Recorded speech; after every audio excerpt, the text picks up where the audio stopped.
దక్కలేదని చెప్పి ఆందోళనతోని అమరుడైనటువంటి సాయి ఈశ్వరాచారికి నివాళులు అర్పిస్తూ ఈరోజు సాయి ఈశ్వరాచారి లాంటి వాళ్ళు చాలామంది యువకులు కావచ్చు, బీసీ సోదరులు కావచ్చు, అందరూ కూడా ఆవేదనతో ఉన్నారు.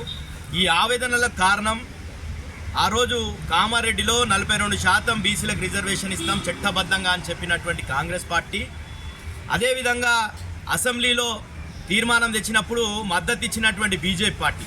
బీజేపీ తెలంగాణలో మద్దతు ఇచ్చింది, కేంద్రానికి పోయేటి వరకు అందులో ముస్లింలు ఉన్నారని చెప్పేసి కొర్రి పెట్టి ఇప్పటి వరకు దానికి ఆమోదం కోసం ప్రయత్నం చేస్తలేదు.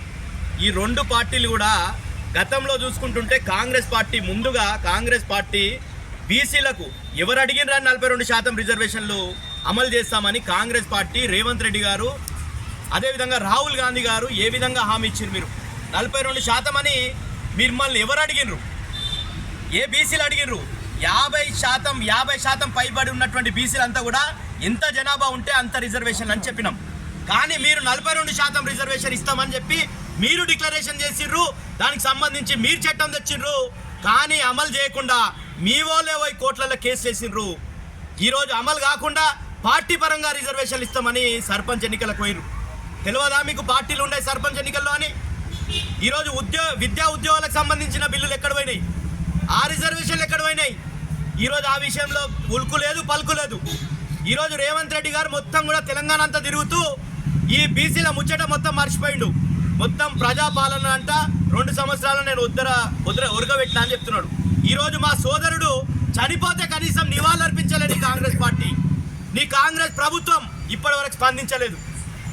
ఈరోజు ఈ చావు కారణం ఎవరు? నువ్వు నీవు చేసినటువంటి మోసానికి ఈరోజు బలైనటువంటి ఎవరైతే ఈశ్వరాచారి ఉండో ఆ ఈశ్వరాచారి మరణానికి కారణం ఈరోజు రేవంత్ రెడ్డి గారు, రాహుల్ గాంధీ గారు.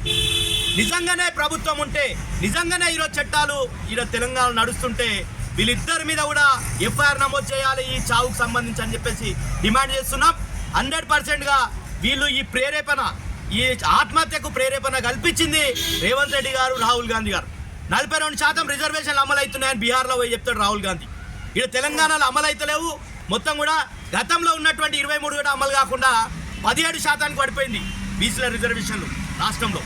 ముఖ్యంగా రేవంత్ రెడ్డి గారి నియోజకవర్గం చూసుకుంటే బొమ్రాజ్పేటలో 11% బీసీలకు రిజర్వేషన్, తాండూరులో, బషీరాబాద్ చూసుకుంటే 13, పెద్దెంలో చూసుకుంటే 13, వికారాబాద్లో చూసుకుంటే